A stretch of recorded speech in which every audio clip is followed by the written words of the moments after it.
Tonight, we take a closer look at what the London summit really means for Ukraine, for Europe, and for the future of the transatlantic unity. Joining us from Paris is Mr. Rami El Khalifa, political analyst. A very warm welcome, sir, and it's a pleasure to have you with us in today's episode of In Depth. Sir, we start off with asking you the London meeting has been described as Europe's attempt to fill any vacuum left by Washington. What's the real strategic significance behind calling it a coalition of the willing and behind this summit? My greetings to you. Let me answer in main points. First, this meeting is before what was called on a summit will be held in Hungarian Budapest capital. This summit is of concern from the European countries that some concessions will be made to Russian on the interests of Kiev and other countries. So if there is success or victories happened to Russia, this is a concern. This is why they are trying not to reach or made this summit. This is why the willing countries. This is not the last version of this meeting. This is the first version. There was another Paris meeting, and then this meeting in London.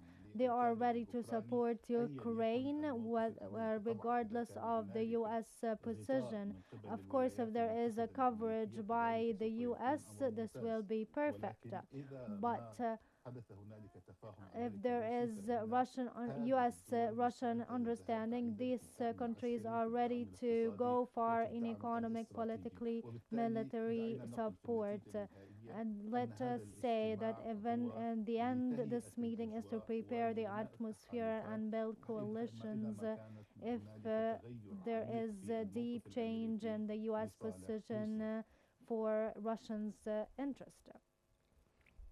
Joining us also now from Kiev is our dear guest, Oleksiy Malinky, former Deputy Defense Minister of Ukraine. It's a very warm welcome, sir, and a pleasure to have you with us in today's episode of In Depth. Pleasure to be with you. Sir, we start off by asking you, President Zelensky presses for more Patriot batteries and stronger guarantees from Ukraine's perspective. How critical are these requests at this stage of the war? Air defense systems are very critical for Ukraine. The current Russian tactics is against Ukrainian critical infrastructure. So the main focus of the Russian long-range air attacks is the Ukrainian electricity generation, gas production, heat generation. So it seems like Russians, having no significant success on the front line, want to destroy even ability Ukrainians to survive during the winter season. And that's why air defense system, and especially Patriot missiles, the only systems capable to intercept Russian ballistic missiles, are extremely critical items. As for the long-term security guarantees, it's rather not very pressing issue, but this is one of the preconditions for the peace negotiations and for the long-lasting peace whenever the peace agreement is made. Mr. Khalifa, do you see this coalition as a precursor to a formal European defense framework, or mainly a political signal to Moscow? We seen a very good progress in developing the position of the coalition of the willing of the European Union. Unfortunately, the fluctuation in American policy, especially after Donald Trump became president, delivered significant damage into the unity of the Western countries. But again, we see very good progress. And even if we talk about Patriot missiles, that's now there is a workable system of buying American-produced weapons by European money and providing these critical weapons to Ukraine. So we are looking sorry with to some interrupt degree you, of but it's obvious that U.S. President Donald Trump is now again on track and negotiating with Zelensky, which he did not used to do when he started his presidency. So things are getting better on the side of Zelensky as we talk, with Donald Trump, of course, which is in his favor.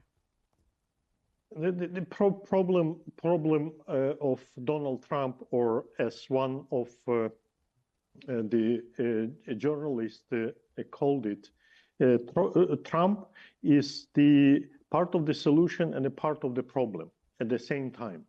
So now we see quite positive attitude and realistic attitude from Donald Trump toward the possibilities or possible ways of ending at least the Russian-Ukrainian war, and not the solution of the conflict, because it's a long time business, but at least to achieve a ceasefire and start negotiations. So now Trump is doing right things like putting pressure on Russia. But who knows, maybe day after tomorrow, he will change his mind again. True, sir, might happen. Mr. Khalifa, same question. See this coalition as a precursor for a formal European defense framework, or mainly a political signal to Moscow? Let me answer in two angles. The first is there is European work in order to reach defense independence in Europe, especially that there is change in the US stance from the NATO. And there was calls previously, whether from the France president or other European officials, to call to defense independence and building European army and building European defense system, and they are working on this matter. There are located budgets, whether in Germany or other, and increased the defense expenditures. But London's meeting especially is a political signal in my point of view. First of all, there is a European vision we cannot we cannot avoid. Second, European countries are ready to go far to defend their interests regardless of the US stance. Third, there is a European point of view expressed in 12 points explored in the newspaper of Exberg in the past few days, saying that there may reach a ceasefire in Ukraine with the reconstruction, with security defense safeguards from the willing countries, with the possibility of Ukraine's involvement or joining to the NATO. This is the European Union. This is in brief the points increased in addition to increase the military support and to find understanding path with the US. The willing countries meeting is allocated to this tackling this matter, which is a critical matter in the stability of European countries, which with the dire implications, especially with the US stance.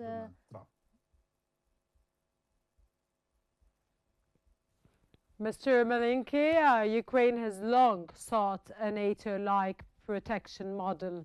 Do today's talks bring Kyiv closer to that, or just reaffirm political support?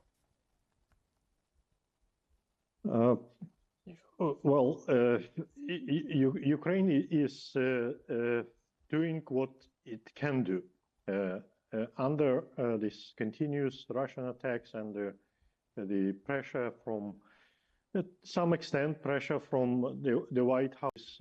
For me, it's ridiculous when American officials talk about both sides need to make some steps forward. Ukraine already accepted concessions or preconditions for the start of the peace negotiations.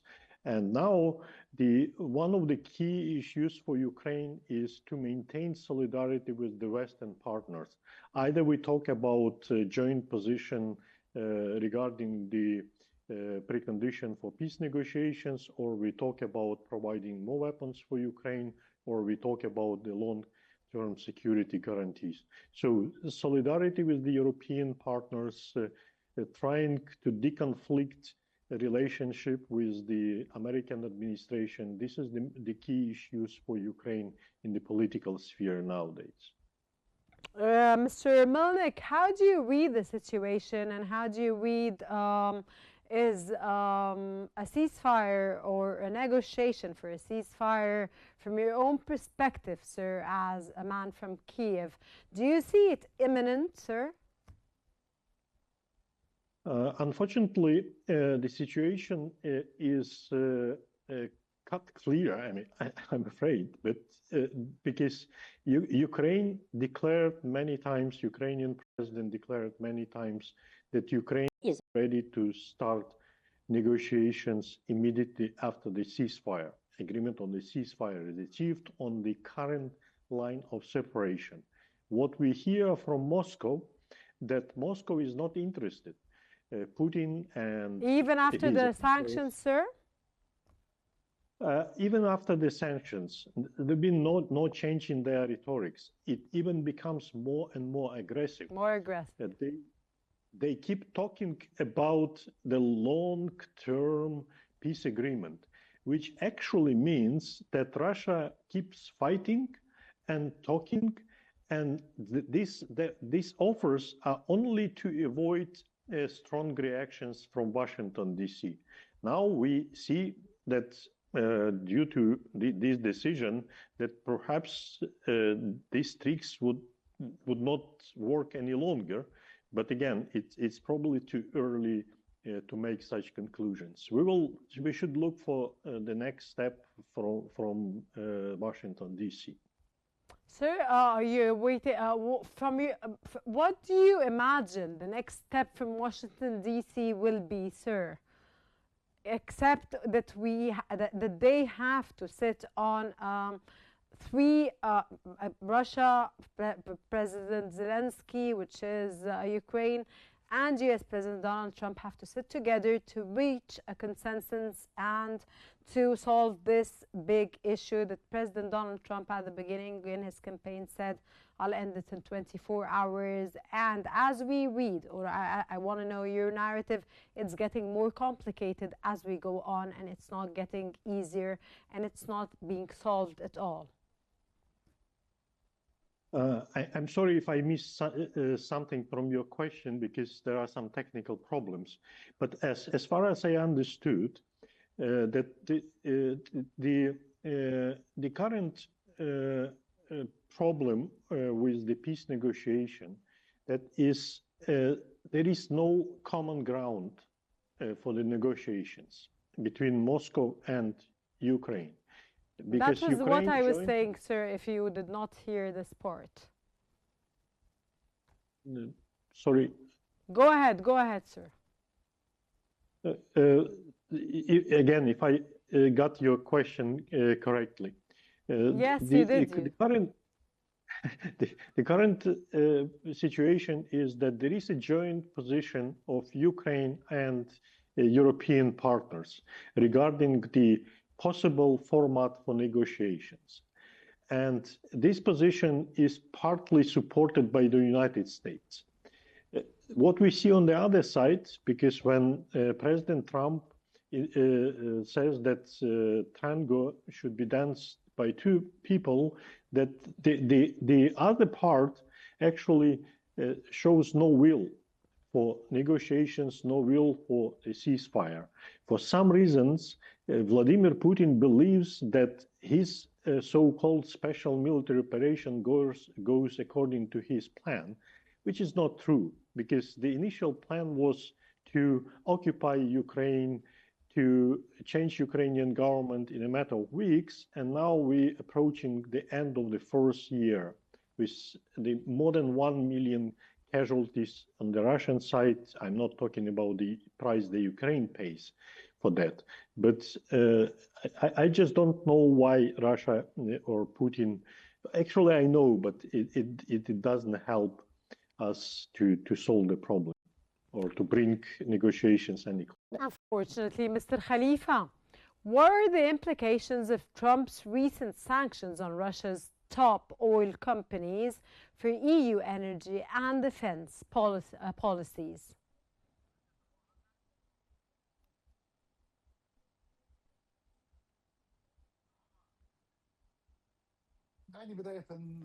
Let me in the beginning comment on the possibility to reach a ceasefire.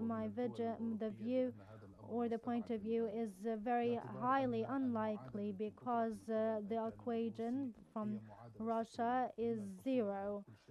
Whether to get everything or get nothing means Russia demands 3 points. First, maintaining the lands that they seized. The second, the unacceptance of any safeguards from the Ukrainian side, and the third, not accepting NATO's or Ukrainians joining to NATO, and didn't show any flexibility to these points. Therefore, there is highly unlikely to reach a ceasefire from the European companies and European countries. In regard to the U.S. sanctions on Russia, there is no possibility to force Russia to start to cease fire or to accept the agreement. There was a belief that Russia aimed to export or produce war economy.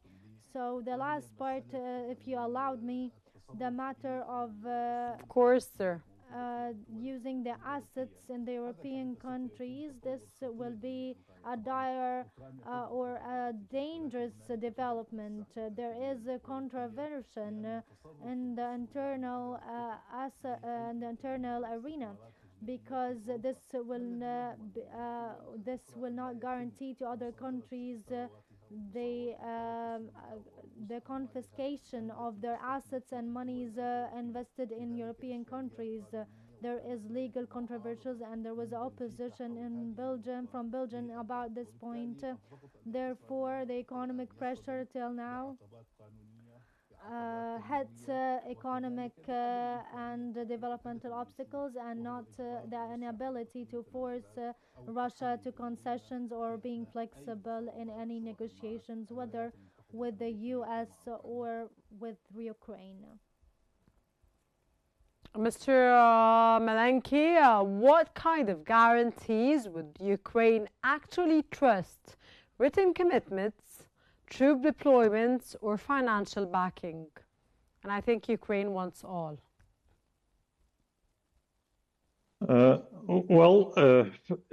Ukraine really needs about a bit less than half of its budget from the external sources, because almost all the entire Ukrainian budget are spent on war, and the pensions, salaries to doctors, teachers are paid either by money borrowed or granted to Ukraine by the Western partners.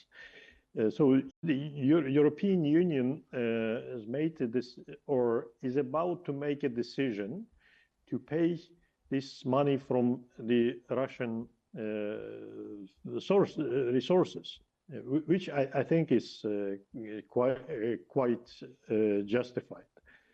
But since there are some political issues, some economic issues, now at least Europe secured financial assistance for Ukraine for the next year. Whether Ukraine will have to pay this money back for many decades to come, or this debt would be covered by the Russian assets, it's still to be decided. But at least on a financial side, Ukraine is pretty well for the next year at least. Mr. Khalifa, reports mention discussions on reparation-style loans from frozen Russian assets. What are the legal and political hurdles in making that happen? There is a lot of hurdles. First of all, economic ones, because Europe is a place of many investments from Russia and other countries. Therefore, the message that European countries relay, if not controlling their assets, that these money are not safe and not protected by law. Second of all, which is legal, these money are supposed to be protected by investment acts, whether national or European acts. We are not talking about a simple amount. We are talking about $300 billion, which is a very big amount.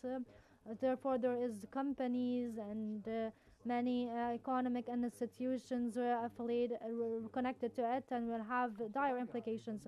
Fourth point is that European countries are not consenting collectively on this. There is opposition from the Hungary, and there was also opposition from other countries, so it's not ending yet, despite the threat they faced from Russia. And Mr. Malinki, from your point of view, what impact could the proposed use the frozen Russian assets as a caller rate for loans to Ukraine have on the conflict dynamics and post-war reconstruction?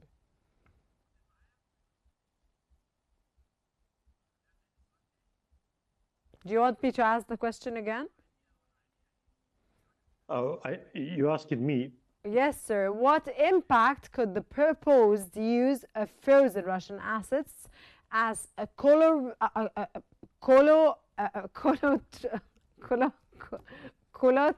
for loans to Ukraine have on the conflict's dynamics and post-war reconstruction? There are two issues. First, as I mentioned already, the urgent needs of Ukraine for the external support, because Ukraine is fighting full-scale war against the enemy, which is a few times stronger, with a lot of mineral resources, human resources, etc., etc. So there is one thing that Ukraine needs external support, and this support has been provided by our Western partners, first of all, European partners. The second is how this debt is to be paid, or credits, or covered, either from the Ukrainian budget for, as I said, for many decades to come, or it should be covered from the other sources. So one of these sources is the Russian frozen assets. And we hope that one day justice will prevail and Russia will have to compensate the damage delivered to Ukraine and invest in construction for the damage, again, delivered by the Russian aggressive actions. And I think it's absolutely justice. But also there is a political, I would say, like preventive effect against any other aggressor, future aggressor, that there should be a very strong message that if you do such an aggressive policy, you cannot count anymore on the international law. You can't count anymore on your money assets abroad to be secured. Very true, sir. Thank you very much. Many thanks to Rami Al Khalifa in London. and Alexia, Melenika, and Kiev for sharing their expertise and perspectives. Thank you very much for your valuable and informative knowledge, your valuable time and informative knowledge. This brings us to the end of today's episode of In Depth. Thank you very much for watching and stay tuned for more updates on Qnews. Thank you very much from me, myself.